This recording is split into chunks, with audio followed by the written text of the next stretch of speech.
We're going to start today with a practical experiment. For it, you will need your phone unless you're one of the few people out there who doesn't use their phone that much, in which case you can use a book. First, I want you to hold the phone as you typically would if you were going to manipulate the screen with your hand. If you have the book, hold the book like you would when you're reading. This is just to give you a quick look at your baseline way of using your hands. Place the phone to the side for a moment. We're going to look at a movement called ulnar deviation. This is where you rotate the palm outwards so that the thumb is essentially in line with the forearm and the fingers point more outward. Try this a couple times and make sure you keep your wrist extended and not flexed while you do it. Extending the wrist means pulling the hand back away from the palm side, as opposed to moving the palm towards the inside of the wrist. Now the experiment is for you to hold your phone again, but to not let go of the ulnar deviation. If you were looking at your hand to make the ulnar deviation, you'll have to turn your hand to hold the phone. So make sure you don't lose the ulnar deviation or extension of the wrist when you do that. If you find that you've fallen into habit when you grab your phone, take it out of your hand, do the ulnar deviation again, looking at your hand so you know you're doing it, and try again. Take note of what happens. What you will likely find is that holding the phone in this way feels odd, like you're using your hand more than you usually would, and you may feel your forearm, upper arm, or shoulder strangely more engaged. While the feelings themselves are not really important, it is an interesting sign that there's a difference between holding the objects in these two different ways. To continue the experiment, allow your hand to go from the new configuration with the ulnar deviation to your habit. You should find it pretty easy to go back into your habit. What you'll likely notice is that your hand goes more limp and rotates the opposite way, what's called radial deviation.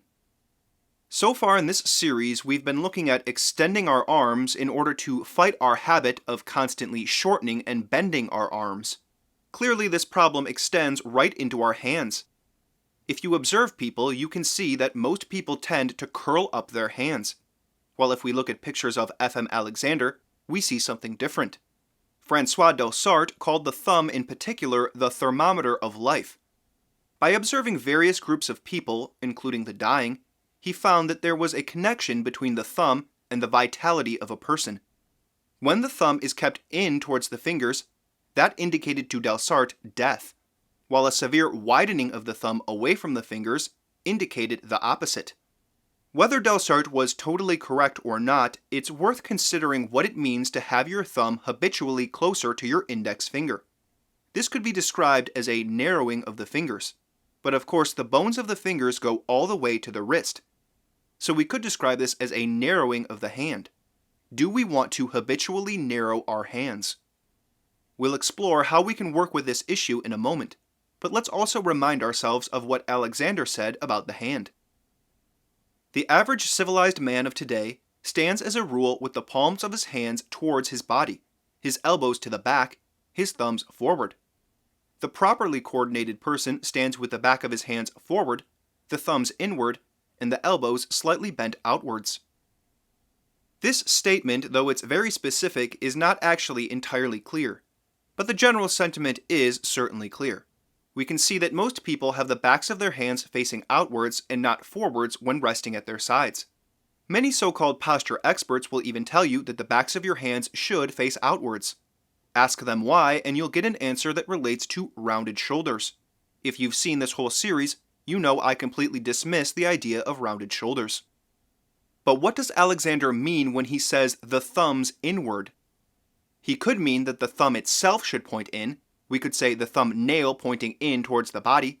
But he could also mean the thumb side of the hand should point in, but with the thumb nail facing forward. We've already looked at rotating the arm, in particular at rotating the elbow so that the tip of the elbow points outward instead of backwards. Just that movement will tend to rotate the hand as well. So though we will be addressing the hand today, it's important to remember that the condition of the hand is a result of the condition of the elbow, upper arm, shoulder, and torso.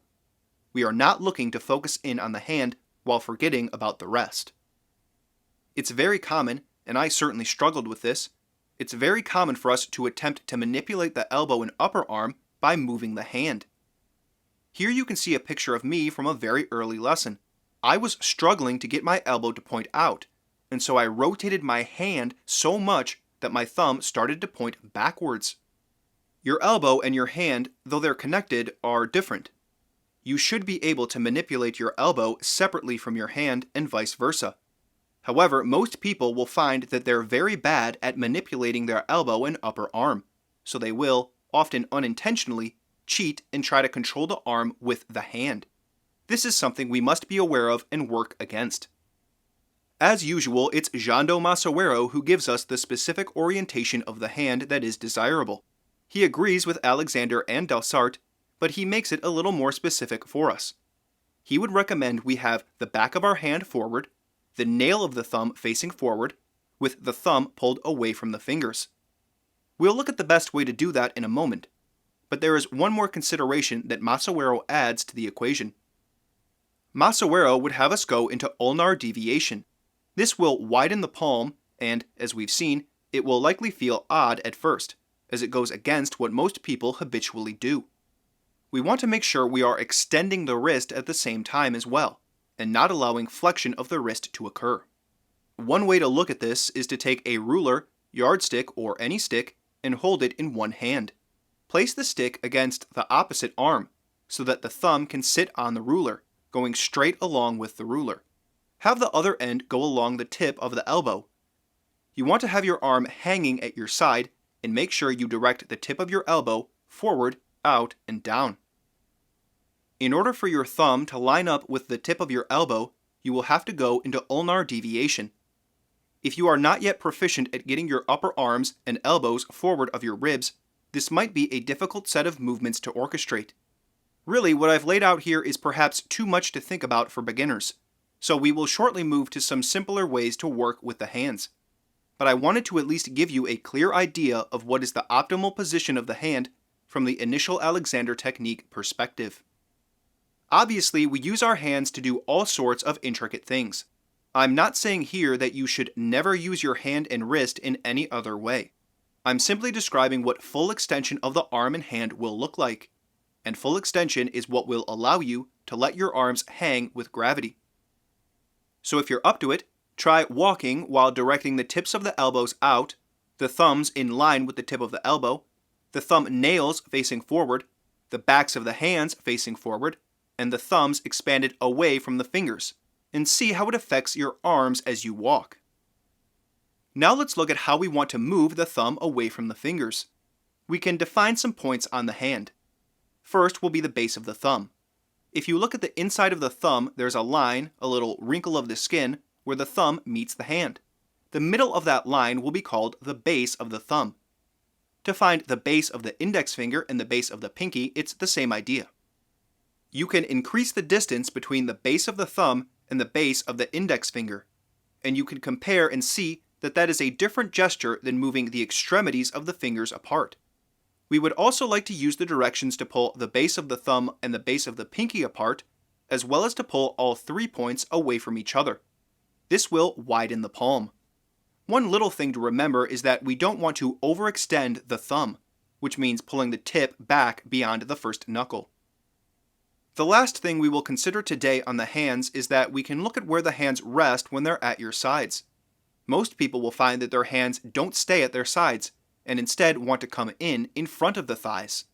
This is caused by the rotation of the elbow back, as well as by the general tendency for people to pull their upper arms and shoulders in towards the center of their body. We could just move our hand to the side so that it's outside of our thigh, but that's not the best way to approach this problem. It's not a solution that will last. Instead, reach across your body and grab onto your other upper arm. Pull with your hand the upper arm forward, out, and down. Do so until your hand rests outside of your thigh. This is again a reminder that the state of our hands is the result of what's happening in the wrist, elbow, upper arm, shoulder, and torso. If we return to the experiment we started with today, the reason it likely felt like you were using your arm and hand much more when you held your phone with ulnar deviation is because you were extending your arm more than you usually would. You were forcing yourself to use the muscles that expand the hand, and this felt like a lot of work because you're used to narrowing your hands. If you direct your elbow and upper arm spot forward, out, and down while you hold the phone in the new way, you may notice that the muscles in your arms are much more engaged in the act. And if you think about it, shouldn't your muscles be engaged when you're holding an object out in front of you? Now let's consider moving the hands again. We've seen that most people keep their hand forward of their body, unlike the rest of their arm. We've looked at moving the base of the palm backwards while moving the tip of the elbow and upper arm forward. Here's a question for you. Is it possible to move your hand back behind even your back, but without moving your upper arm spot backwards in space? Can you keep your upper arm forward and move your hand back? Is that possible? Have some fun experimenting, then join me next episode, and we'll look at some practical ways to improve how we use our arms in our day-to-day life.